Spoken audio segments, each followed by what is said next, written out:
नमस्कार। मैं अशोक जरोठी। सभी भाइयों का स्वागत है। दोस्तों, लोकसभा स्पीकर का बड़ा एक्शन, राहुल गांधी की बोलती बंद। आज का वीडियो बहुत रोचक है, आखिर तक देखना। ज्यादा से ज्यादा भाइयों को शेयर करना। जिस भाई ने चैनल सब्सक्राइब नहीं करा, क्या अपने भाई के भाई चैनल को सब्सक्राइब भी कर लेना।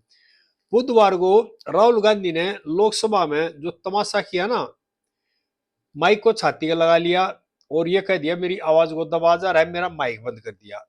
उनकी झूठ पकड़ेगी, वहां पे माइक चालू था। और राहुल गांधी जब तक माफी नहीं मांगेंगे ना, जब तक उनकी बोलती बंद रहेगी। स्पीकर ने एक्शन ले लिया उनके खिलाफ पे, या तो माफी मांगे, नहीं तो बोलती बंद होगी है उनकी। राहुल गांधी झूठ बोलने के आदी है। कभी राफेल खरीद पे झूठ बोल लेंगे, कभी चौकीदार चोर है झूठ बोल लेंगे, और अब एक झूठ और बोल रहे हैं। अगर मेरे सामने गृह मंत्री अमित शाह ने गोली चलाने के आदेश दिए थे जंतर मंतर पर जो प्रदर्शन कर रहे थे, ये एक तरह से सरेआम झूठ बोल गए हैं और लोगों को एक तरह से गुमराह कर रहे हैं, इस तरह का खेल कर रहे हैं। जबकि इस तरह के जो आदेश है ना, वो गृह मंत्री ने देता। जो मौके पर मजिस्ट्रेट होते हैं वो देते हैं, और कमिश्नरी जहाँ पे लागू है वहां पर पुलिस अधिकारियों को अधिकार है डीसीपी लेवल पे कि जैसे भी हालात हो उसके हिसाब से बल प्रयोग किया जा सकता है। और संसद के अंदर भी संसद के बाहर भी राहुल गांधी बार बार चला रहे हैं, पैलेट गन चली, AK-47 चली, गोली चली, इस तरह की बातें कर रहे हैं। मैं यहाँ देशवासियों को बताना चाह रहा हूँ, राहुल गांधी जी अपनी दादी का इतिहास भूल गए हैं। 1966 में राहुल गांधी की दादी थी ना, इंदिरा गांधी, उन्होंने संसद के बाहर गोली चलवाई थी, जिसमें 7-8 संतों की हत्या हुई थी और कई गायों की भी हत्या हुई थी। उस आंदोलन को दबाने के लिए गोली चलवाई गई थी। ऑपरेशन ब्लू स्टार को कोई नहीं भूला है, लेकिन राहुल गांधी भूल गए। क्यों बार बार क्या कह रहे हैं, गृह मंत्री ने गोली चलवाई, गृह मंत्री का इस्तीफा दो, जवाबदेही होनी चाहिए। ऑपरेशन ब्लू स्टार किसने कराया था? 1966 में संतों की हत्या किसने कराई थी? और वहां गोली चली थी उस टाइम, जो 303 की गोली चली थी। और ब्लू स्टार जो ऑपरेशन हुआ उसमें टैंकों के का भी इस्तेमाल किया गया था। और जम्मू कश्मीर में हमेशा पैलेट गन चलती थी। और जंतर मंतर का जो दृश्य देखा ना, जो हालात देखे थे, उसमें पुलिस ने बहुत ही हल्के बल का प्रयोग किया गया है। और इस मामले को ये लोग लेके सुप्रीम कोर्ट तक।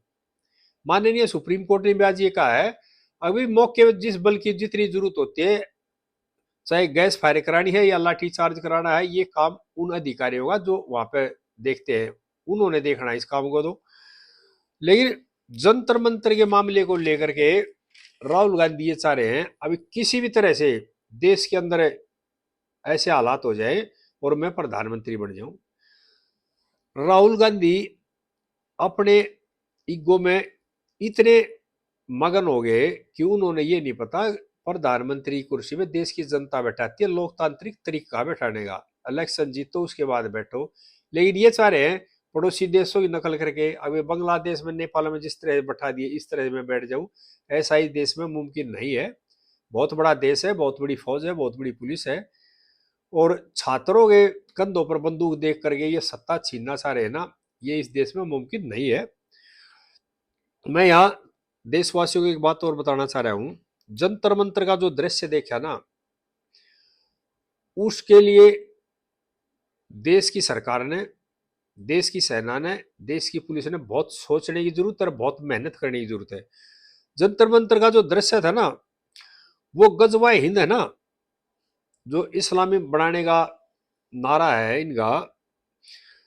गजवाए हिंद इस्लामिक देश बनाने का एक तरह से पहला परीक्षण था इनका, और वो एक तरह से सफल हुआ है। उनका परीक्षण क्या था? वो यही चाहते हैं हिंदुस्तान में विजय हासिल की जाए, हिंदुस्तान में फतेह की जाए। और फतेह सेना के द्वारा नहीं कर सकते, फतेह कर सकते हैं सनातनियों को बहका करके, अपना प्रचार करा के, इस तरह का। और ये दृश्य पूरा का पूरा देखने को मिला है पूरा 1 महीने से ज्यादा जंतर मंतर पर। एक जुनैद है जो खाना बांट रहा था, बिरयानी बांट रहा था, और रात को जब ये जंजी सो रहे थे, इनके ऊपर ऐसे ऐसे पंखा झेल रहा था, उसके वीडियो बना बना करके वायरल किए जा रहे थे। इसका मतलब क्या था? इसका मतलब ये था, जो जंजी हैं उनको एक तरह से भड़काओ, उनका ब्रेन वॉश करो, उनको ये बताओ कि सनातन धर्म कुछ नहीं है, और इस तरह के जो वीडियो बना रहे थे, और जो जुनैद जैसे भाई हैं वो खाना खिला रहे हैं, सेवा कर रहे हैं, एक तरह से उनका माइंड वॉश करना था, और उसमें भी कामयाब भी हुए। जितने जज थे वहां पे हैं तो ये सनातनी ही, लेकिन जिस तरह से नंगा नाच कर रहे थे, जिस तरह से देश के प्रधानमंत्री गाली दे रहे थे, जिस तरह से देश की सेना ने गाली दे रहे थे, देश की अर्धसैनिक बलों ने गाली दे रहे थे, दिल्ली पुलिस को गाली दे रहे थे, और ये ज्यादातर गालियां नौजवान लड़कियां भी दे रही थी, जो कि आम सब आदमी सुन नहीं सकता। इतनी गंदी गंदी गालियां दे रही थी कि जो कानों के फाड़ दे। हमने अपने जीवन में इस तरह की गालियां कभी नहीं सुनी। और ये कामयाबी हासिल होगी उन लोगों की जो हिंदुस्तान पर गजवा हिंद करना चाह रहे थे, इस्लामिक स्टेट बनाना चाह रहे थे। ये उन्होंने परीक्षण कर दिया। और हमारी सरकार ने, देश की जो एजेंसियां हैं, उन्होंने बहुत सतर्क रहने की जरूरत है। और जो इस तरह के जंजी है ना, और ये छात्रों के नाम पर आंदोलन था ना, छात्रों का एक बहाना था, छात्रों के कंधे पर बंदूक रख कर चलाना चाह रहे थे। और अब जो दबाव दे रहे हैं ये जंजी या सीजेपी वाले, हाँ भाई तमाम एफआईआर वापस ली जाए, इनके पीछे भी वही खेल है, उन्हीं का इशारा है, उन्हीं का दिमाग है। वो चाहते हैं जो अपराधी प्रवृत्ति के लोग हैं, जो बिरयानी खाने के बहाने, जूस पीने के बहाने और पैसे लेने के लालच में जिस तरह का उन्होंने तांडव किया, और जिस तरह की वीडियो बना बना कर वायरल करे, वो एक तरह से प्रेशर बना चाह रहे थे हिंदुस्तान की जो शक्ति के ऊपर, यानी हिंदुस्तान की आर्मड फोर्सेज पे, हिंदुस्तान की पुलिस पे, और संसद पे भी दबाव बनाना चाह रहे थे, और देश की जनता को भड़काना चाह रहे थे। उनका ये मकसद था, लेकिन वो अपने मकसद में कामयाब नहीं हुए। दिल्ली पुलिस की सतर्कता ने और मेहनत ने उनको रोक दिया। और अब क्या ड्रामा कर रहे हैं हमारे जो विपक्ष में बैठे नेता हैं, राहुल गांधी जी, अखिलेश जी, और केजरीवाल ग्रुप है, और कई विपक्षी नेता, ममता दीदी जैसे, कि पैलेट गन क्यों चली, पैलेट गन क्यों चली, गोली क्यों चली, इस तरह की बातें कर रहे हैं। दोस्तों, एक बगैर दिशाहीन समूह, बगैर सोच समझ के कई हजार की भीड़ बैरिकेडिंग तोड़ के, पुलिस को तोड़ फोड़ करके, संसाधनों में आग लगा कर, एक गाड़ी को तोड़ फोड़ करके संसद की तरफ भाग रही है, उसको रोकने के लिए रास्ता क्या होगा? अगर पुलिस बल प्रयोग नहीं करेगी तो भीड़ देश की संसद के अंदर घुस जाएगी, और हो सकता है बहुत बड़ा नुकसान कर दे। और वो यही चाह रहे थे, इसी में अपनी कामयाबी मान रहे थे। लेकिन अब क्या हुआ, उनके जो मकसद को पूरा नहीं होने दिया दिल्ली की पुलिस ने और अर्धसैनिक बलों ने। अब घेरना चाह रहे हैं पुलिस को, अर्धसैनिक बलों को। क्यों? देश की शक्ति पुलिस है, अर्धसैनिक बल है, और देश की सेना है, उस पर दबाव बनाना चाह रहे हैं। और ये चाह रहे हैं अभी किसी न किसी तरह दो चार पुलिस वालों के, अर्धसैनिक बलों के जवानों के खिलाफ कार्रवाई हो जाए, उनका मनोबल गिर जाए, और इस तरह से वो अपने मकसद में एक कदम आगे और पूरा कर ले। अगला जो खेल है ना उनका यही है, अभी देश की सेना को, देश की पुलिस को, देश की अर्धसैनिक बलों को कानून के हिसाब से इतना दबा दो, और उनके खिलाफ कार्रवाई करानी शुरू कर दे, उनका मनोबल टूट जाएगा, और उनका आधा रास्ता अपने आप तय हो जाएगा, उनका आधा मकसद अपने आप सिद्ध हो जाएगा। इस खेल में वो लगे हुए हैं।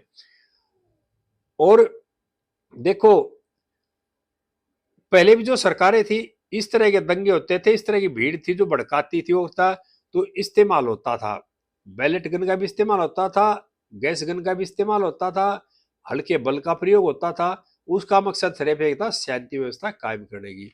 लेकिन अब गोली चली नहीं, उसका ड्रामा ज्यादा कर रहे हैं, संसद तक गूंज रहे इस बात को लेकर के बार बार।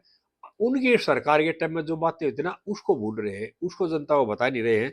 लेकिन उनका मकसद क्या है? उनका सिर्फ एक मकसद है, किसी भी तरह से सत्ता मारना, कुर्सी को छीनना, झूठ फैलाओ, दबाओ सरकार को, देश की जो शक्ति है, अर्धसैनिक बल है, पुलिस है, फौज, उनको दबाओ, प्रेशर करो, और सनातन के अंदर एक तरह से एक रेखा खींच दो, सनातन को डिवाइड कर दो अपने मकसद में कामयाब होने के लिए। इसी तरह से उन्होंने हथियार किसको बना लिया, आजकल के युवाओं को, जंजियों को।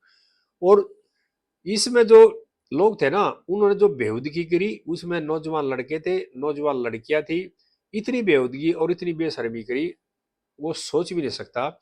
और पुलिस के अर्धसैनिक बलों के जवानों के सामने इस तरह से इशारे कर रही थी, इस तरह से गाली गलौज कर रही थी, प्रधानमंत्री को गाली दे रही थी, गृह मंत्री को गाली दे रही, और पुलिस वालों को भी गाली दे रही थी। लेकिन पुलिस ने अपने संयम से अपने दिमाग का इस्तेमाल किया और उनके जो मनसूबे थे ना उन पर पानी फेर दिया। आगे फिर ये कर सकते इस तरह की हरकतें। अब क्या हो रहा है, सीजेपी पार्टी के जो प्रवक्ता है और उनकी जो टीम है, जो नेता बनना चाह रहे हैं, मेरा यह उनसे कहना कि इस तरह नेता नहीं बनाया जाता। इस तरह के नेता बहुत आए, बहुत चले गए। भगत सिंह का साफा बांध करके, बाबा अंबेडकर साहब का सहारा लेकर के सत्ता नहीं मिलती। सत्ता मिलती है ईमानदारी से, मेहनत करने से, संघर्ष करने से। और आप चाह रहे हो दूसरों के कंधे पर बंदूक रखकर सत्ता हासिल करना, वो इस देश में मुमकिन नहीं है।